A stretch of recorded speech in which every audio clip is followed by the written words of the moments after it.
when people ask me for a favor, I think it really depends on the relationship. If they're like close to me, I would just like no brainer. I would do it for them, obviously, as long as it's within my capability.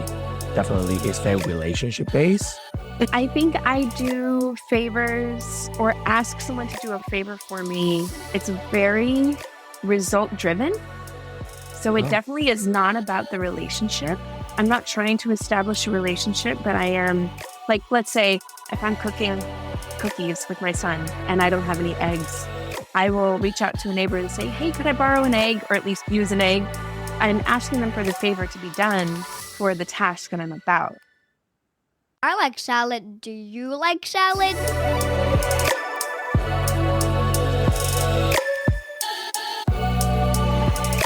Welcome to Canadian Salad, a fun, factual, and friendly podcast about culture and integration in Canada.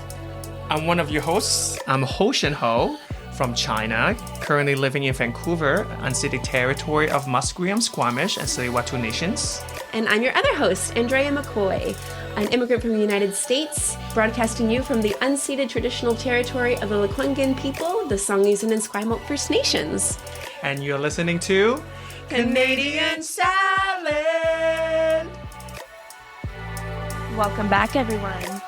Welcome back. And this is Ho Shen, by the way. I know I sound very different. Yes, but it is not a me. different person. Yes. Yeah. What happened to your voice, Ho Shen? I don't know. I think I just screamed too much. At traffic? No, At people? scream at people when they're living their life. I was like, yes. Oh, You know, I yes. scream. That's all the celebration you've been doing. The celebration screaming, yes. Yeah, celebration. From my screaming. voice, you heard that I celebrate a lot.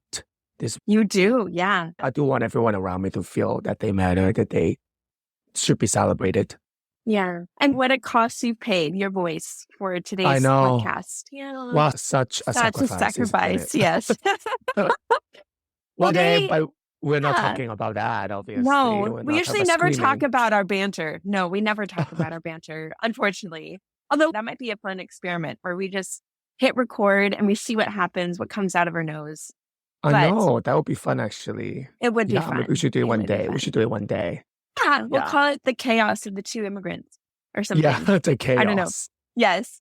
But we thought we would actually take a break from kind of the heaviness of the news and politics because it is very heavy. And while it does deserve attention, I think we need to balance out also just other topics and other things that are worth exploring as people who both love the world, love cultures, but also are in this Canadian salad bowl experiencing differences.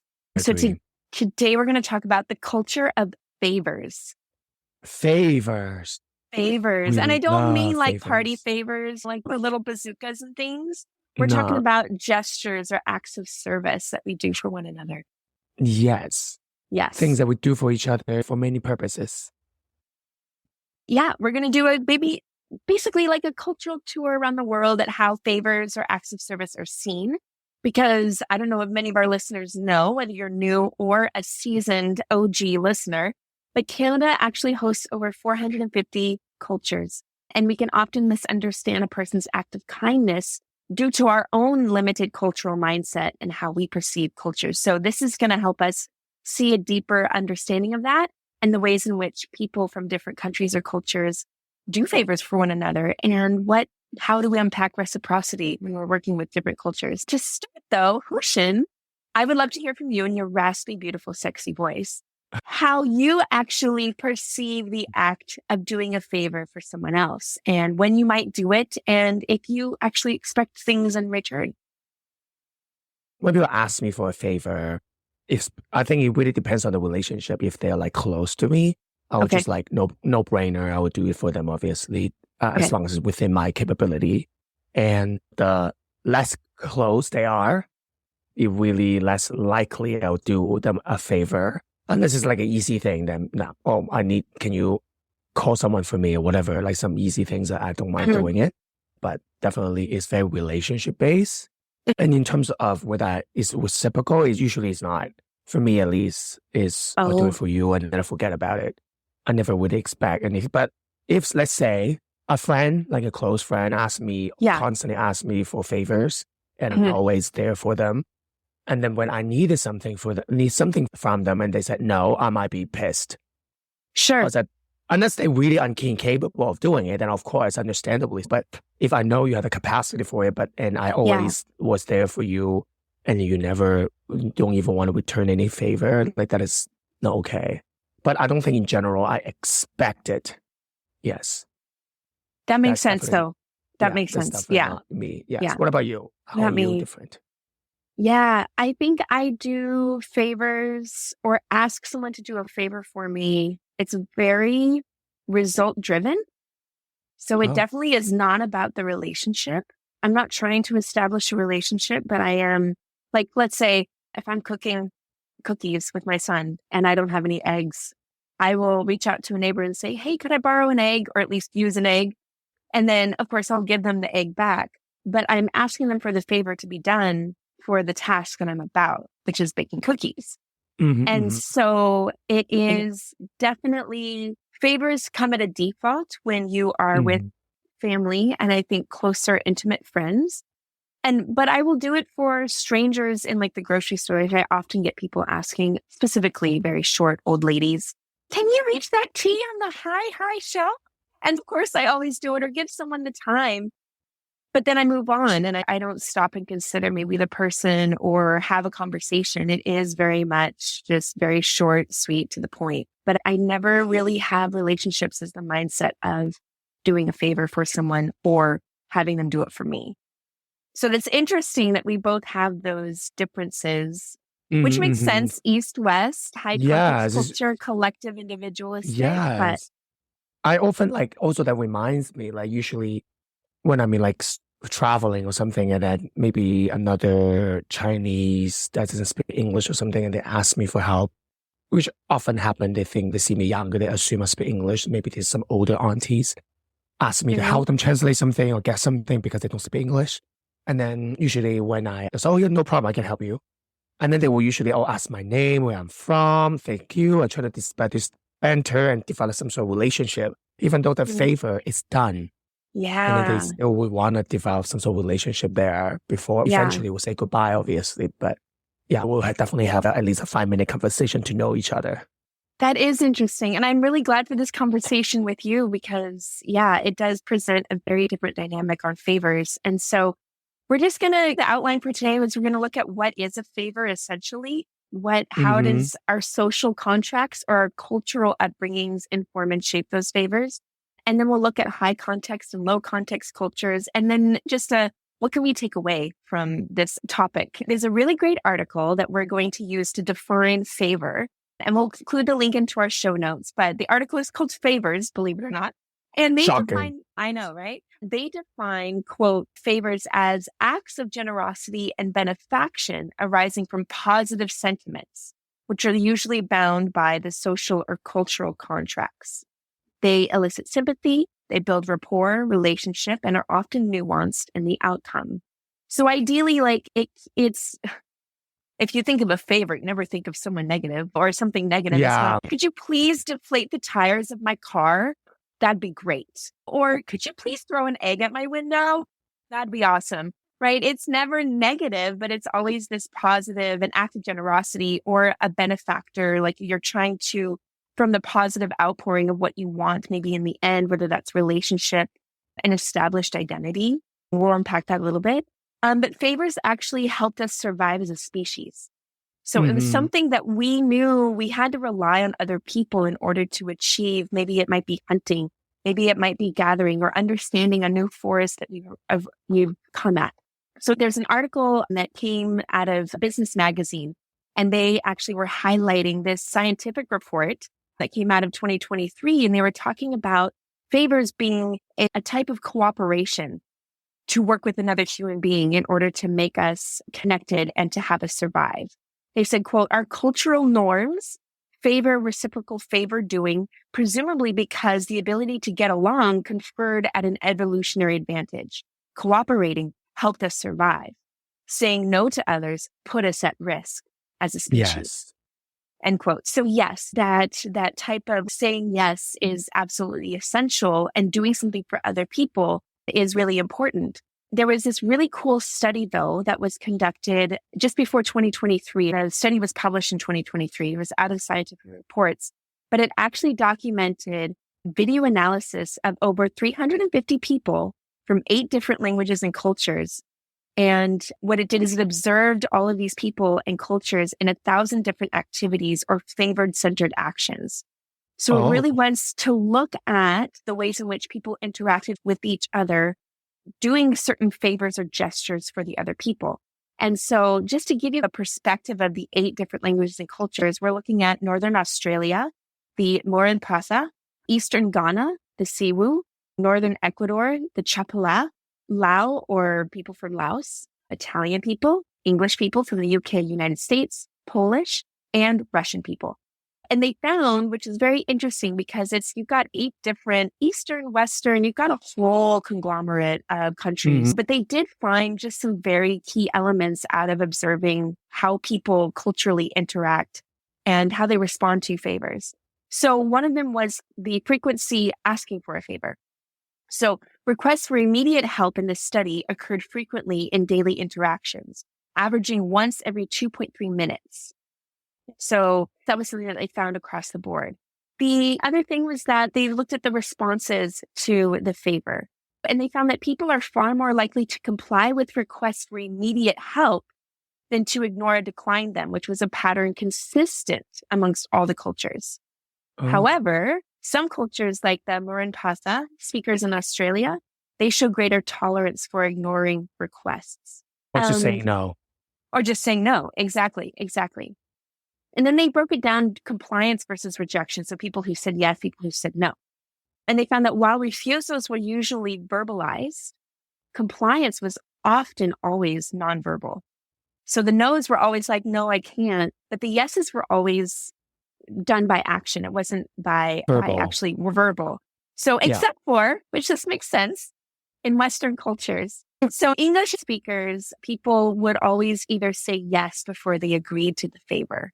They would never just jump right in, which is interesting because if the English are giving you that verbal, then everyone else, Poland, Northern Ecuador, Ghana, Russia, they are doing it with their actions already. They don't actually respond verbally. And then sometimes the differences that they found between how people rationalize, whether they would say yes or no, a lot of people wouldn't explain why. They didn't need to defend why or why they wouldn't. It was yes or no. But refusals, if they would say, no, I can't, I'm off my way to piano lessons or going to pick up my kid, that was always the time when people would justify or explain why they would say no. But they would never say why they're saying yes. They would just default to it. Yeah. Understandably so. I completely understand why that happens because I also reflect on my own culture. Living in China, living here, very different. I agree. Like, especially the verbal part, I would say China is similar to that too. Like, when usually people ask for a favor, just do it. It's like, like the example I give, like, if an older Chinese lady came to me, asked me, oh, by the way, can you translate this for me? I was okay. I'll just do it. So, here you go. And I would be that say, I wanted, oh, you sure? Okay, yes. I will not establish it like a confirmation first. So just, okay, if I can do it, I'll just do it right now. And what's interesting is that this research actually found that people are far more generous. People far more often say yes than they do no. Across culture, like it didn't matter. Like people would say yes. The author of the paper, Nick Enfield, who's a linguist at the University of Sydney, he was the lead on this paper, stated that, quote, if someone says no to you, you realize that's a rare thing. Our first reaction is this person is being a jerk. They said no. Now, maybe that's true. And if they keep doing it pretty quickly, you won't be that person's friend anymore. But an unexpected no tells you something else is going on with that person. And maybe you can offer them some grace for when they aren't able to follow through on that favor. Yeah. I think also I would argue that we usually only ask for the people that we know that will say yes. Sure. We are not going to go to someone that we know they're going to say no. Yes, absolutely. Yeah. Which is a beautiful segue to our next point, is that hierarchy in a society, in a culture, actually can determine when and if you do those favors and relationships. So hierarchy and relationships can actually impact and shape our decision to do a favor or not to do a favor. So the first one is we often identify who we can ask favors of, similar to what you were saying. I know I'm not going to ask that kid who's just maybe as a 10-year-old, I'm not going to ask him for directions because maybe I don't want him to feel unsafe that a stranger is talking to him. Maybe in this Western part of the world, that's probably different than in China and some other places. but I might actually ask a neighbor or someone who looks similar in age. I might ask actually a woman over a man just for navigating my safety and not sure about that Yes. man. I So will we also ask identify. I will also Yeah. prefer to ask a woman. Yeah, I know. Yeah, exactly. Yeah. Or even a person of color. Like I don't know. There's just a certain sense of safety that I would feel as opposed to maybe Yeah. just a rando white guy walking on the street.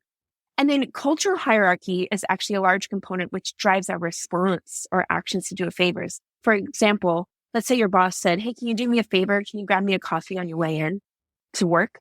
Be like, "Yeah, absolutely. You're my boss." But if it was maybe like someone who worked on your team who is maybe, Who's your I don't know, assistant? assistant or a secretary, you'd be like, "I don't know if I have time. Well, I'm just not going to do that." But like with those hierarchies, especially like teacher, even a parent, a lot of people are going to say yes just because it defaults to that hierarchy. Yes, There is no absolutely. negotiation or room to say no when you know that person's in charge of me or rules over my paycheck or has a say in like my future career or even my education, right? So has some sort of power over you. exactly.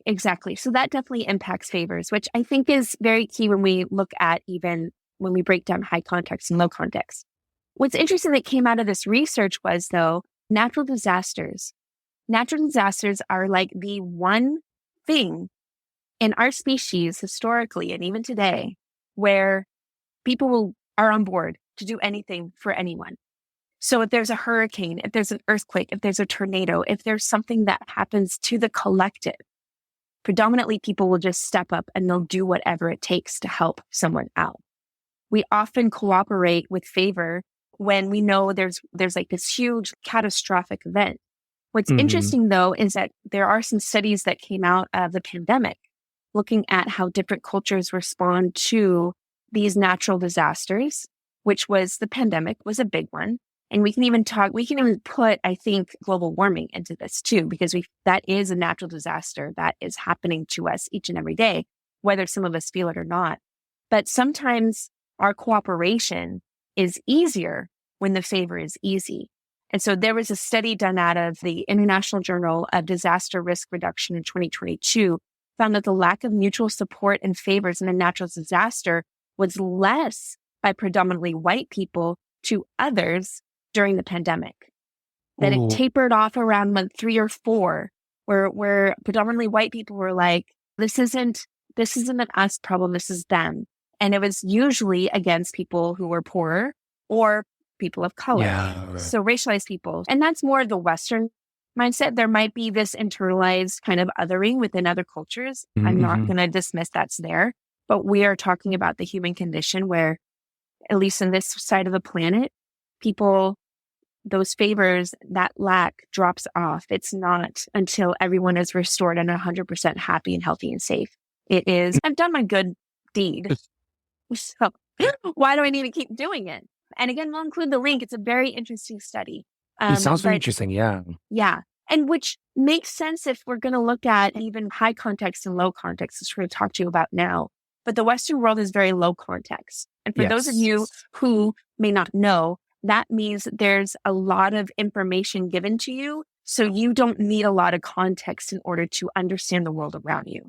Yeah, that's called low context culture, yes. Low context culture. Whereas high context cultures, there's not a lot of verbal information given you. So there's a lot more stress on the context of a situation, of a relationship, of society, of culture. Yeah. It's more collective. There are so many factors that influence the context as opposed to just the instruction. Yeah. So it's like you have to in it to know it. That's like high context culture. For low context culture, you can just like brand new, like fresh off the boat, and usually you'll be okay. Because as you mentioned, like usually the verbal kind of message usually gives you all the context that you need. Yes. Exactly. And beyond, that's where it goes. We're going to unpack a little bit of that high context and low context by looking at a few different countries. So in high context cultures, like you were saying, and how you have espoused looking at favors, relationship or hierarchy is the focus. I want to please my boss. I want to please my mother. I want to please my spouse, partner, family member. I don't want to bring shame to our family name by not doing this for our neighbor down the street. It's very much that. And one of the pieces that they found in China, and I'd love to hear your thoughts on this, Hoshin, but they call it guangxi. Am I saying it right? Guangxi, yes. Yeah. Which there's a beautiful book. It's published in 2016. It's called Gifts, Favors, and Banquets, The Art of Social Relationships in China by Mei Hui Yang. And in it, she does talk about this context of guangxi. And she says, quote, guangxi in China underlies everyday social relationships in contemporary China. Such tasks perform the relationship that call for the skillful and strategic giving of gifts and cultivating of obligation, indebtedness, and reciprocity, end quote. Yes. So it's all of it. You want to speak to that a little bit of guangxi and how you, Of course, I think younger generation is definitely not as severe, but I can see older generation definitely sees it like the gift giving, they're doing things for people that has some sort of relationship with is important. It's like unspoken rule. See it as another high context culture. Yeah. You don't know about this, but you have it in it to know it. you understand If you it. want, like for example, let's say I am a company, I own a construction company, and I want a certain of my project be approved by the government, and I know who is in charge of that department. I will visit that person, give him gifts, ask him what he needs, and do things for this person so that this person can reciprocally do a favor for me, for example, approve my project. And then it's not just that giving gifts, also maybe invite him to dinner, get him things that things that he need, maybe help him pick his kids up back from school, take him back and forth, or do things for them to please them in some sense, for favors again, for that ultimate reciprocal favor that I eventually want, which is to get my project to approved. To every day, like for example, even to your friends or your family, similar. If you have, which maybe a bad thing, like sometimes my mom would say that too, if you have rich relatives, like usually the maybe less rich relative would do a lot of, would suck up to them more, which by sucking up to them is by doing favors to them, to their rich family members. So then they might like you more and they might give you, I don't know, some sort of financial It's like a benefit leverage, like leveraging like leverage. an eventual, oh, look, they bequeathed to me their fortune and their will. Oh my gosh, I'm so glad I always walk their dog every Friday. Is it like for that? example, Is that even, Yeah, like for example like that. So like relationship in many ways are established by this kind of favors and who are closer to you. And also sometimes by knowing who do what, like kind of you can sense your friends or foe by who is willing to give you favors here and there. Interesting. So you can sense, oh, this person likes me because he keep doing things for me even without me asking sometimes. This one, either I think this one wants something from me or he really likes me. So there's definitely some sort of that kind of relationship involved there around favors. Yeah, that's very interesting. And you know that, I guess when that happens, you are navigating that favor or your response in relationship to the person who is asking or offering. Is that correct? Yes, exactly. Yeah. And I want to make it clear, like no culture or person is a monolith. If we talk about guangxi in China, not every Chinese person living within China is going to operate the same way. Like you said, like there is going to be a generational difference. Yeah. Cities might look at favors differently or guangxi differently than maybe the rural villages or rural areas, right? So there's going to be variance. But when we look at it maybe more broader and high level, if we're looking at high context, right, that we're looking at these relationships and hierarchies. So that's very interesting. I really appreciate you sharing that. There was another study that was done. It was a study conducted between Iranian students and American students in 2011. And they observed their interaction with each other in doing favors. It might be holding the door open. It might be waiting for them to go down to the cafeteria. It might be picking up their books from the library. Whatever it was, this study actually found that the American students, to respond to the favor, they'd be like, oh, you're so nice. Oh, thank you so much. What a perfect gentleman. They would raise the gesture, but then that would be it. And that's it. That's where you leave it. That's very North American, yeah. It is very North American, yeah. While the Iranian students actually, depending on the favor, they actually had a very different response. And it says, quote, whether their helper had a higher status than them, in particular, they were more likely than the Americans to acknowledge the favor. They would usually say things like, oh, you did me a great favor. They might even apologize. I'm sorry I'm asking you to do this. Or they might ask God to reward the person for doing the favor. Like they take it very deeply.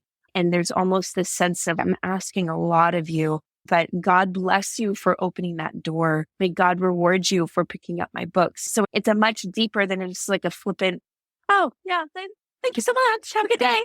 You're a great person.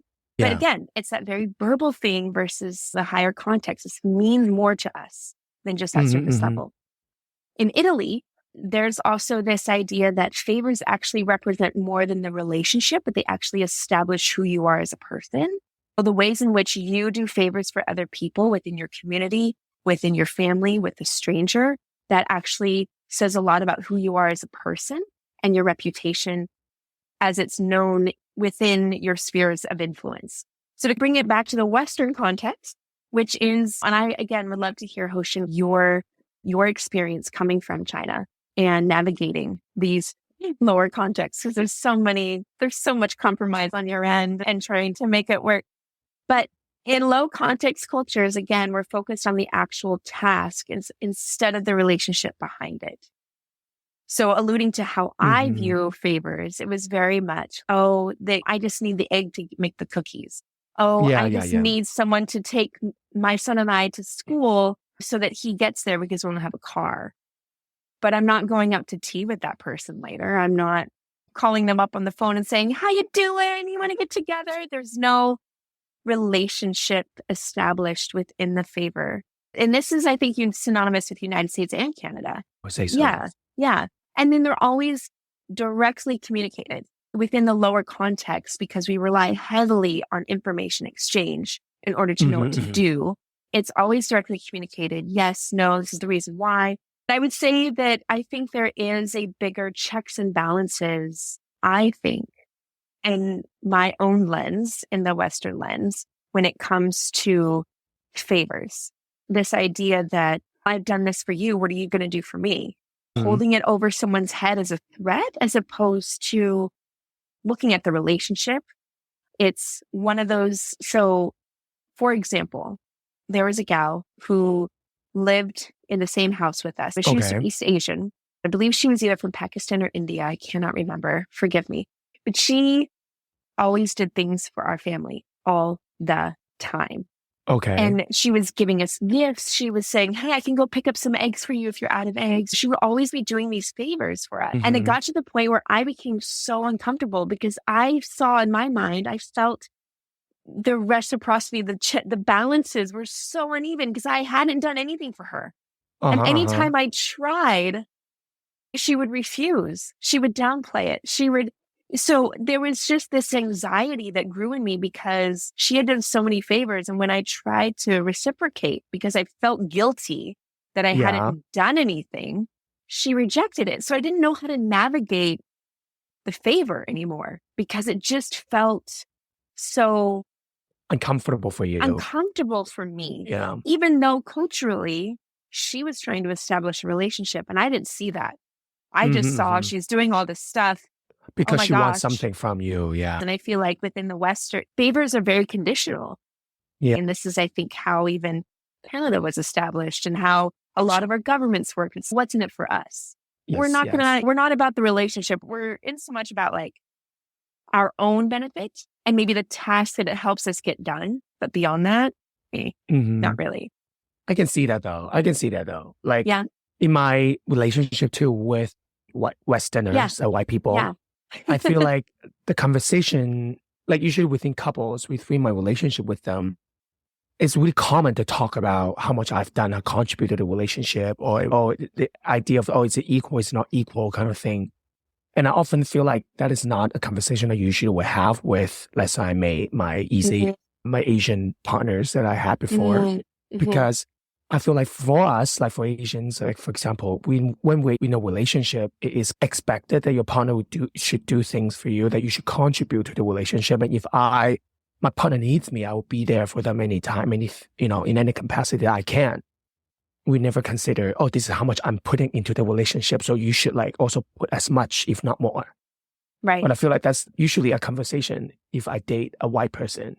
Which is very different, obviously. Like even in the article that you mentioned from Guangxi, China, because we know in China at least that if we have that relationship, then you will definitely willing to do the favor for me. So let me do all this favor for you first, offer all this favor to you first, establish that relationship. And then ultimately, when I ask you, can you approve that for me? You will more likely to say yes, because now we have a relationship established already. Yeah, exactly. Yeah. So anyway, there's variance and there's differences. And I think sometimes we can construe or misunderstand, like how I misunderstood that gal who lived with me. I wish looking back, I wish maybe I would have phrased my responses different. I wish maybe I would have looked at the relationship maybe she was wanting to have. Maybe she just want to have coffee with you. Maybe she just wanted to walk with you here and there. Maybe she just want a friend.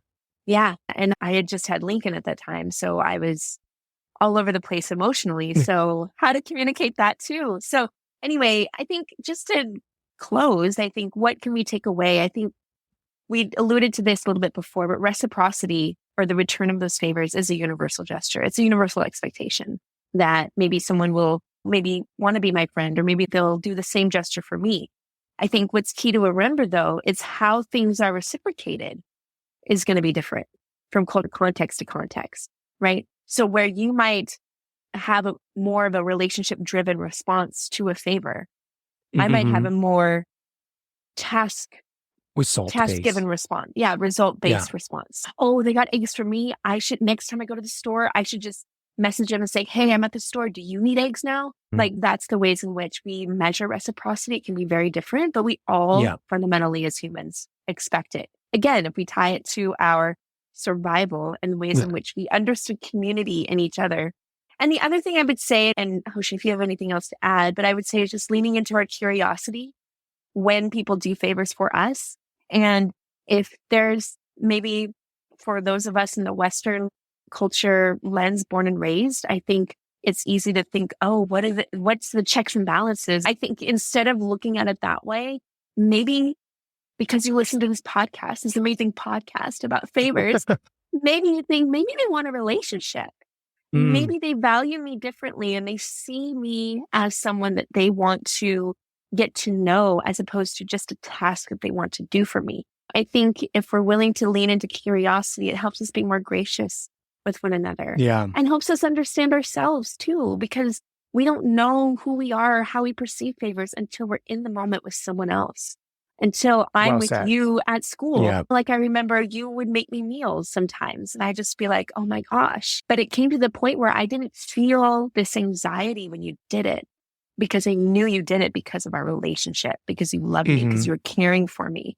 And I saw that as the component of the favor as opposed to, oh my gosh, I have a can of beans. He wouldn't eat a can of beans. I can make him meals. Like his food is amazing. Like my food is terrible, disgusting. No, but it was different. And I think that engagement with someone who does perceive favors is very important. So just to help us be better, kinder people.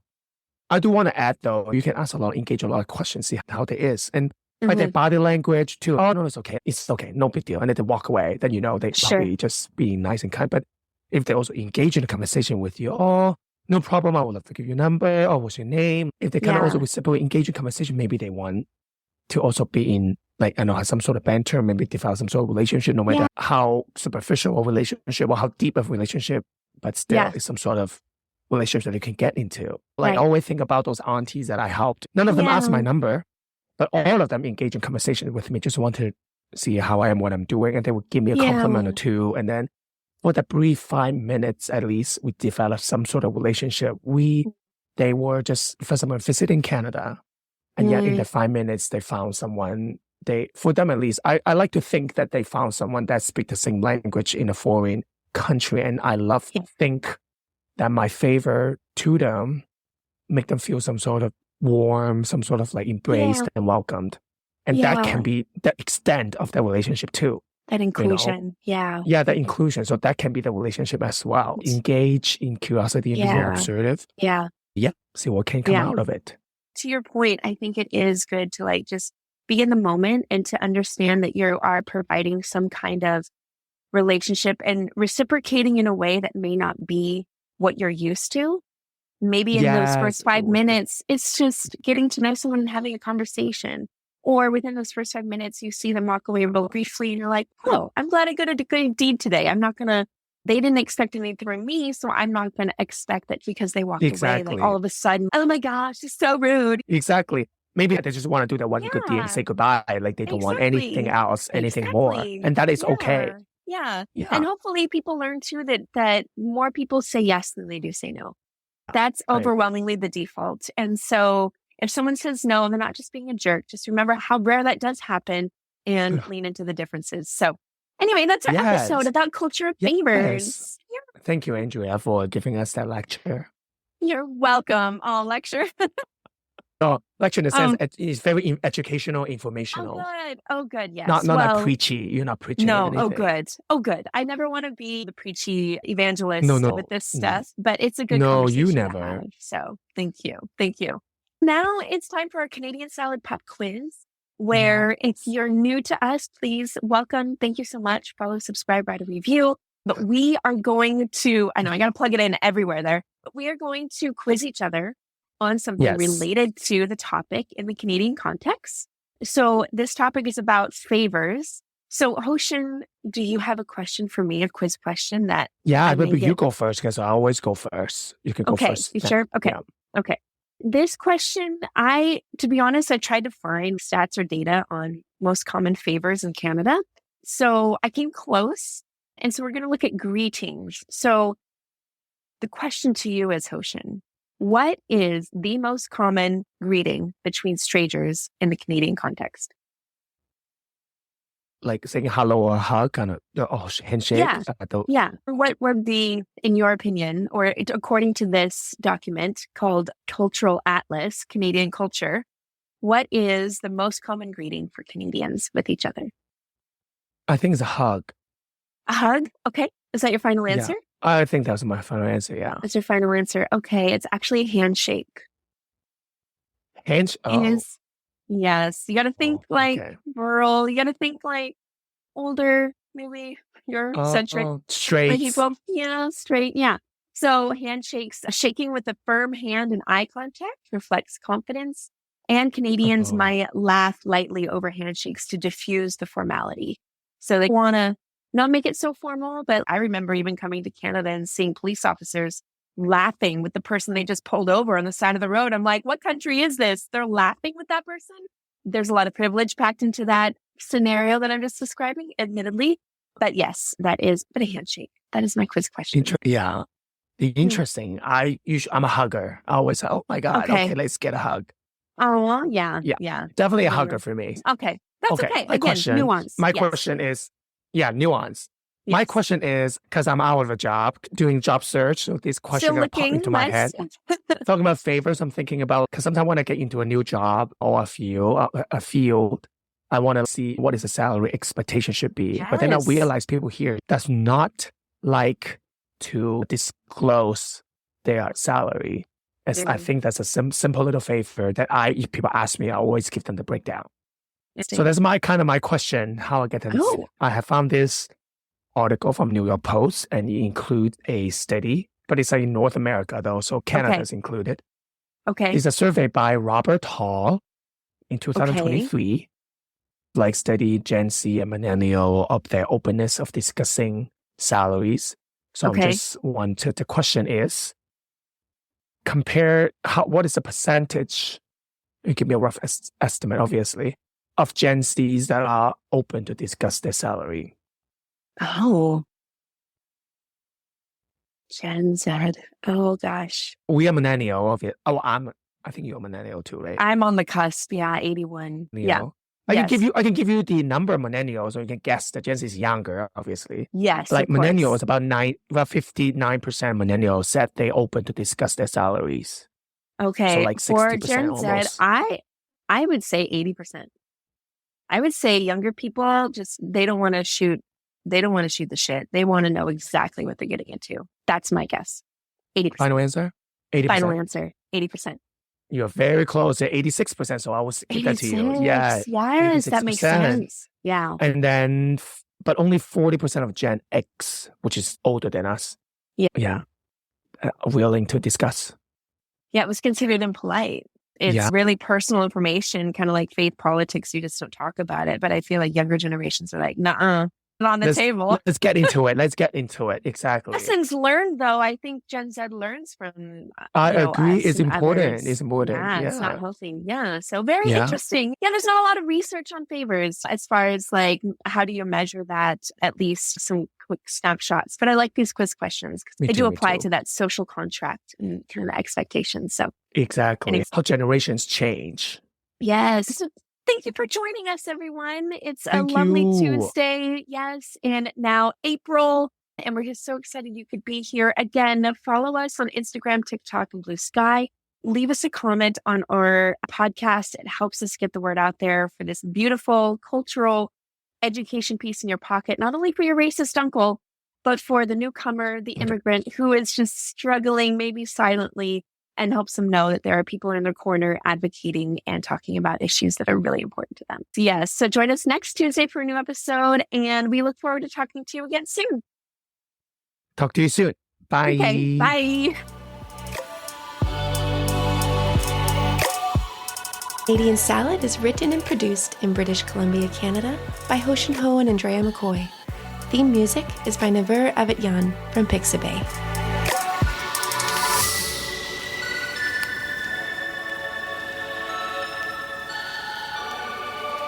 This has been a good Janklin production.